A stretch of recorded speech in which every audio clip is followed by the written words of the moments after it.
বেগম খালেদা জিয়ার সমাধিস্থলে ভিড়, রাজনীতিক সহ সাধারণ মানুষের শ্রদ্ধা, তার আদর্শ ধারণ করে এগিয়ে যাওয়ার প্রত্যয়।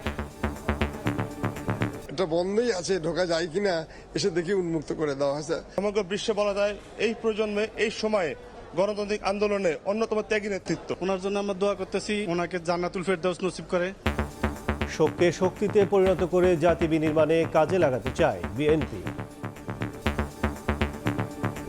আমরা তার শোককে শক্তিকে জাতি বিনির্মাণের জন্য ব্যবহার করতে চাই, নির্বাচনের জন্য নয়। বাংলাদেশের জাতীয়তাবাদের যে দর্শন শহীদ প্রেসিডেন্ট জিয়াউর রহমান সাহেব দিয়ে গেছেন, সেটা দেশসত্য এবং খালেদা জিয়া সেই পতাকা তুলে ধরেছিলেন ওপরে।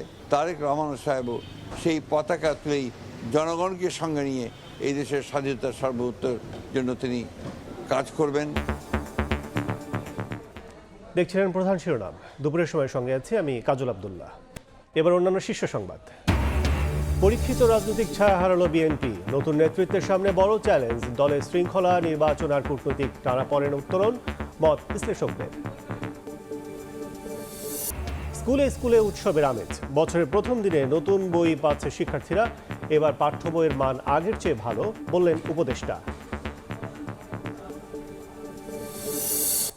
ভালো স্কুলগুলির আশেপাশে ভাড়া অনেক বেশি। নতুন বছরে আমার বেতন বাড়ায় নাই, কিন্তু বাসা ভাড়া ঠিকই বাড়িয়েছে আর কি। বললাম যে আমাদের তো ইনকাম সোর্স কম, বললো যদি সম্ভব হয় থাকবেন, না হলে চলে যাবেন। বছর ঘুরতেই বাড়ি ভাড়া বাড়ানোর হিড়িক। মেট্রো রেল, স্কুলের কাছাকাছি এলাকায় বেড়েছে ৩,০০০ টাকা পর্যন্ত। হিমশিম অবস্থা ভাড়াটিয়ার, সুনির্দিষ্ট নীতিমালা তৈরির তাগিদ। এবং পবিত্র কোরআন ছুঁয়ে শপথ নিলেন নিউ ইয়র্কের প্রথম মুসলিম মেয়র জোহরান মামদানি। কৃতজ্ঞতা জানালেন নাগরিকদের। ঐতিহাসিক মুহূর্তের সাক্ষী পরিত্যক্ত সাবওয়ে স্টেশন।